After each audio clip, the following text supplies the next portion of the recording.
Bonjour, en ce jour de Noël, nous voulons d'abord à chacune et à chacun d'entre vous vous souhaiter un joyeux Noël. Mais que veut dire un Noël qui soit joyeux justement? Noël, c'est en même temps une répétition, voire une nostalgie d'ailleurs, de notre enfance. C'est la fête des enfants et c'est le souvenir aussi de notre propre enfance. Mais Noël, c'est aussi pour nous une fête spirituelle. La semaine dernière, nous avons évoqué le symbole, la force de la ville de Jérusalem.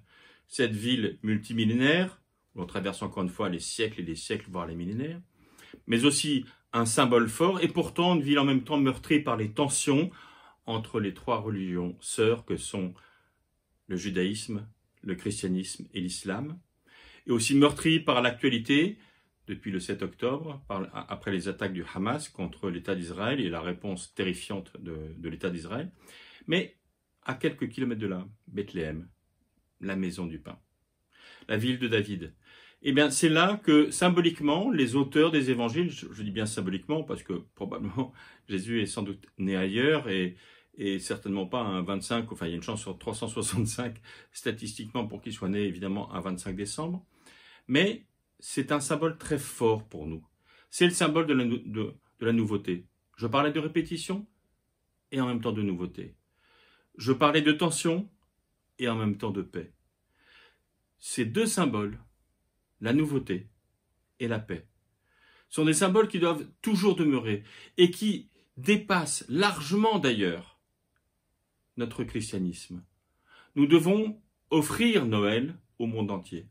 D'ailleurs, Noël, à la base, était une fête non chrétienne qui a été appropriée par le christianisme en y voyant, au travers du symbole des Saturnales et du culte de Mitra, l'appropriation de la naissance, de la lumière sur la nuit, l'appropriation de la vie sur la mort.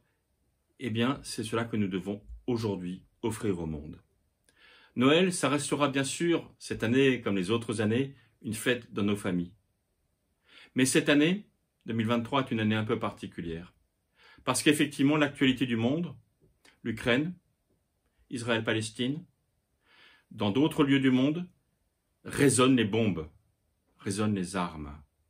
Et donc nous voulons aujourd'hui que ce Noël soit bien sûr votre fête familiale, mais que dans notre pensée et dans notre engagement, il y ait toujours une place pour les autres, pour celles et ceux qui souffrent. Aujourd'hui, Noël, plus que jamais, c'est la fête de la paix et c'est la fête de la créativité.